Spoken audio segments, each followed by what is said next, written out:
Hey guys, tonight I'm going to teach on something that might scare you. In fact, it should scare you because you need to take this time seriously. You need to take the battle seriously. Anyway, let's go ahead and talk about it. I'm reading from Luke chapter 22, verse 21 to 23. And this is talking about Judas Iscariot, but it's going to relate to my message. And yet the hand of my betrayer is with me at this table. The Son of Man is following out his appointed course. But woe to that man by whom he is betrayed. Then they began to argue among themselves as to which of them would do such a deed. Now, a lot of us, we will go to heaven when Jesus returns. We will stick it out with him, and we will make it and be with Jesus for all eternity. We will be with Jesus in paradise. But there are going to be some that fall away. And the Bible even warns against this. There are going to be people that betray Jesus. They're going to go after their own desires, and they're going to completely abandon the faith.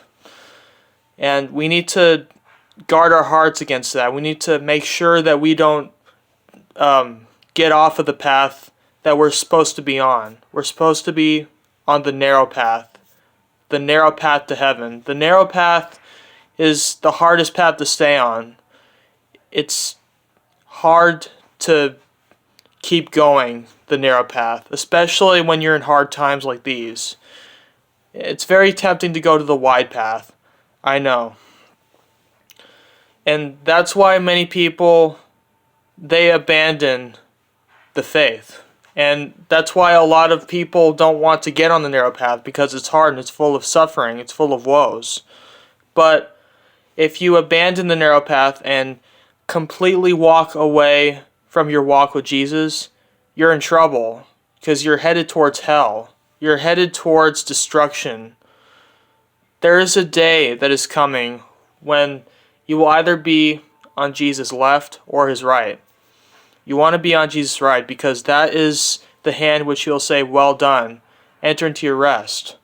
But on his left he'll say, "Depart from me, I never knew you." And when he says that, it's pretty much all over for you. So we need to make sure that we stay on the narrow path. It's hard. It's full of suffering. And it's tempting to go to the wide path. But